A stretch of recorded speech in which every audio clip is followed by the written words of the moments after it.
Good evening. It's Trevor in the Nebuchadnezzar. Um, I want to talk to you about safety.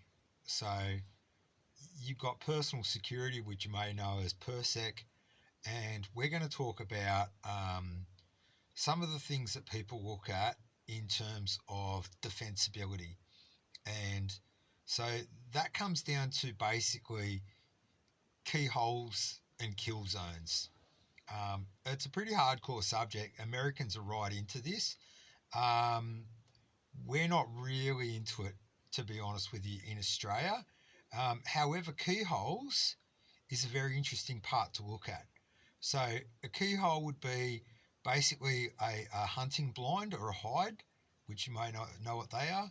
So, it's basically a hidden little camouflaged area where you get to have a really good long view. You've got a good periphery, so you can see left and right, and you can see quite far. And literally, you're in a little hidden bit where it's very hard for anybody to realize that you're there. It gives you a lot of advance warning if somebody's on your property that shouldn't be, like on a big farm, for example, and if they're doing things and perhaps you feel like, I don't know if I want to attack this head on or if I just want to perhaps take footage and then give that to the authorities later. Um, so kill zones are where basically the Americans talk about within a house, a building, stuff like that. Um, we don't really get into that in Australia. It's not really at that kind of level. Um, but what I've done is I've used these keywords to try and get you on here because what I'd really like to talk to you about is Greyman and Greywoman. So Greyman and Greywoman is basically hiding your identity, not letting people know that you're a prepper and things like that. And it's just so that people basically won't come steal your fuel, steal your firewood, things like that basically. So it's just about being sensible online. Um, Most people that are already long-term preppers are aware of Greyman and Greywoman, and it's that kind of Men in Black kind of thing. It's that the person nobody takes notice of, and yet they've got enough stashed away to make sure that they're secure through natural and man-made disasters.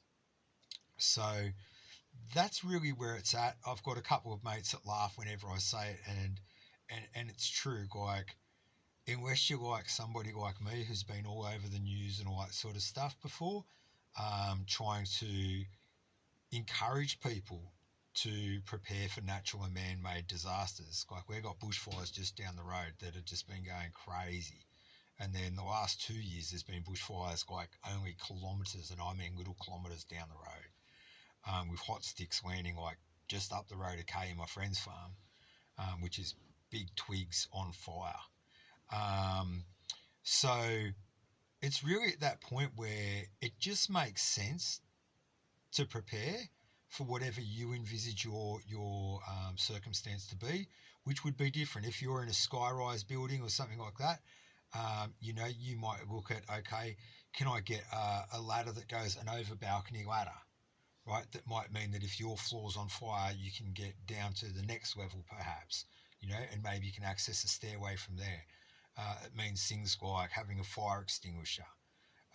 If you live somewhere, close to lots of neighbours and old timber homes and things like that, in a rural sort of setting, it would make a lot of sense to have really long hoses in your front and in your back, not one that you move around the property or whatever. Um, so, sorry I used a bit of clickbait there with you, but I really did it to make you